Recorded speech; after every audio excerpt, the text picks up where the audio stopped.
ये घटना पश्चिमी बंगाल के उस हाईवे की है जिसे आज भी डेथ कॉरिडोर कहा जाता है। सरकारी फाइलों में इसे NH 111 के नाम से जाना जाता है, लेकिन स्थानीय लोगों के लिए यह एक ऐसा नर्क है जहां सूरज ढलते ही कानून इंसानों का नहीं बल्कि उन रूहों का चलता है जिन्हें यहां जबरदस्ती दफन कर दिया गया था। इस कहानी की शुरुआत होती है साल 2012 के उस तपते हुए जून के महीने से, जब सरकार ने इस हाईवे को 4 लेन बनाने का फैसला किया।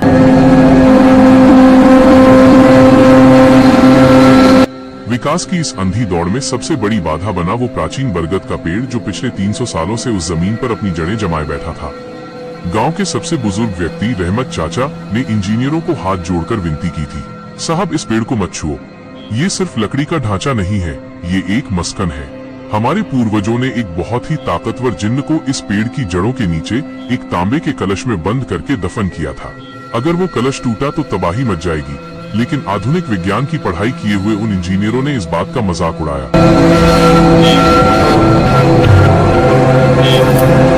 उन्होंने इसे केवल एक देहाती अंधविश्वास माना। 15 जून की उस काली रात को जब आसमान में काले बादल छाए थे और कोयल की आवाज भी किसी रोने जैसी लग रही थी, भारी क्रेन और बुलडोजर उस पेड़ के पास पहुंचे। जैसे ही बुलडोजर का पंजा उस पेड़ की विशाल टहनी पर गिरा, एक ऐसी भयानक आवाज गूंजी जैसे कोई जिंदा इंसान दर्द से चीख रहा हो। मजदूरों ने देखा कि पेड़ की छाल से सफेद गोंद नहीं बल्कि गाढ़ा, काला और बदबूदार खून जैसा तरल रिस रहा है। काम करने वाले आधे मजदूर डर के मारे भाग गए, लेकिन प्रोजेक्ट मैनेजर ने जिद पकड़ ली। उसने खुद कुल्हाड़ी उठाई और पेड़ के तने पर वार किया। कहते हैं कि जैसे ही कुल्हाड़ी तने के अंदर धंसी,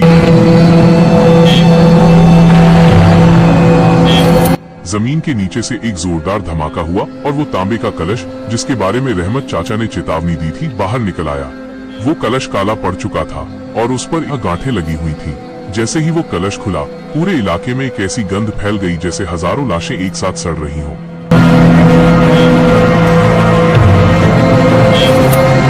अगले 24 घंटों के भीतर उस प्रोजेक्ट मैनेजर की लाश उसकी गाड़ी में मिली। उसकी आंखें गायब थीं और उसके गले पर किसी ने अपने नाखूनों से 111 कुरेद दिया था।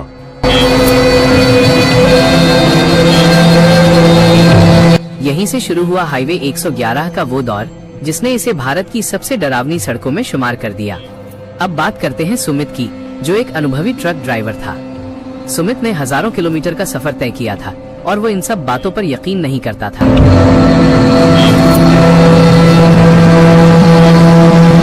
12 दिसंबर की एक सर्द रात को सुमित अपना ट्रक लेकर उसी हाईवे से गुजर रहा था। कोहरा इतना घना था कि उसे हेडलाइट की रोशनी में भी सामने का रास्ता साफ नहीं दिख रहा था। अचानक उसने देखा कि सड़क के बीचों बीच एक साफ सुथरे सफेद लिबास में एक आदमी खड़ा है। सुमित ने जोर से ब्रेक मारा। ट्रक घिसटता हुआ उस आदमी के बिल्कुल पास जाकर रुका। सुमित नीचे उतरा और चिल्लाया, पागल है क्या, जान लेनी है अपनी? लेकिन जब वो पास पहुंचा तो वहां कोई नहीं था, सिर्फ सड़क पर ताजे खून की कुछ बूंदें थीं। सुमित घबराकर वापस ट्रक में बैठा। उसने जैसे ही इंजन चालू किया, उसे महसूस हुआ कि ट्रक का भार अचानक बढ़ गया है।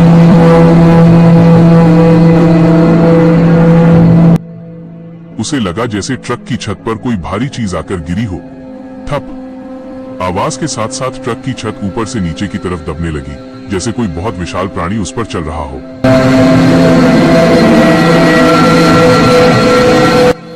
सुमित ने कांपते हाथों से स्टीयरिंग पकड़ा और ट्रक दौड़ाने लगा। उसने गौर किया कि उसके साइड मिरर में उसे अपनी परछाई के अलावा एक और साया दिख रहा था। वो साया ट्रक की पिछली सीट पर बैठा था। वो साया पूरी तरह काला था, लेकिन उसकी आंखें मशाल की तरह जल रही थीं। सुमित ने जैसे ही उस साये की आंखों में देखा, उसे अपने दिमाग के अंदर हजारों चीखें सुनाई देने लगी। वो जिन्न उससे बात कर रहा था, बिना मुंह खोले। वो कह रहा था, मेरा घर कहाँ है? तुमने मेरा घर क्यों तोड़ा? सुमित का दम घुटने लगा। उसे महसूस हुआ कि उसके गले के चारों ओर कोई अदृश्य रस्सी कसती जा रही है।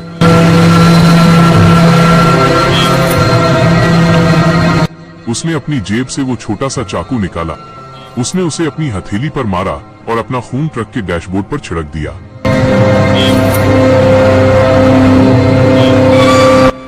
ऐसा करते ही एक भयानक गर्जना हुई और वो साया गायब हो गया। लेकिन खौफ अभी खत्म नहीं हुआ था। सुमित ने देखा कि सड़क अब खत्म ही नहीं हो रही है। वो पिछले 3 घंटों से गाड़ी चला रहा था, लेकिन वो उसी मील के पत्थर माइलस्टोन के पास बार बार वापस आ रहा था, जिस पर लिखा था NH 111 0 km। वह एक रूहानी लूप में फंस चुका था। उसने देखा कि सड़क के किनारे अब वही कटा हुआ बरगद का पेड़ फिर से खड़ा है, लेकिन इस बार उसकी टहनियों पर इंसान की लाशें लटकी हुई थी। उन लाशों के चेहरे उन्हीं मजदूरों के थे जिन्होंने उस रात पेड़ काटने में मदद की थी। सुमित ने ट्रक रोका और नीचे उतरकर जमीन पर बैठ गया। उसने हार मान ली थी। तभी उसे रहमत चाचा की आवाज सुनाई दी, बेटा पीछे मुड़कर मत देखना, बस सीधे चलते जाओ और अपने इष्ट को याद करो। सुमित ने अपनी आंखें बंद की और पूरी ताकत से चिल्लाया। जब उसने आंखें खोली तो वो अपने ट्रक के अंदर था और सूरज की पहली किरणें निकल रही थी। वो ठीक उसी जगह खड़ा था जहां वो पेड़ काटा गया था।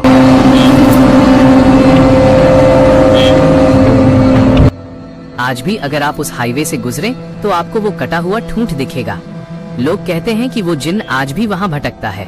पुलिस ने उस रास्ते पर रात के समय गश्त करना बंद कर दिया है क्योंकि उनकी PCR वैन के शीशे अक्सर अपने आप टूट जाते हैं। कई यात्रियों ने बताया है कि उन्हें सड़क पर 111 नंबर की एक बस दिखाई देती है जो अचानक गायब हो जाती है। उस बस के अंदर बैठे लोग असल में वो मुसाफिर हैं जो पिछले सालों में उस हाईवे पर लापता हुए थे। ये कहानी एक चेतावनी है कि इंसान चाहे कितनी भी तरक्की कर ले, कुछ ताकतें ऐसी हैं जिन्हें छेड़ना अपनी मौत को दावत देना है।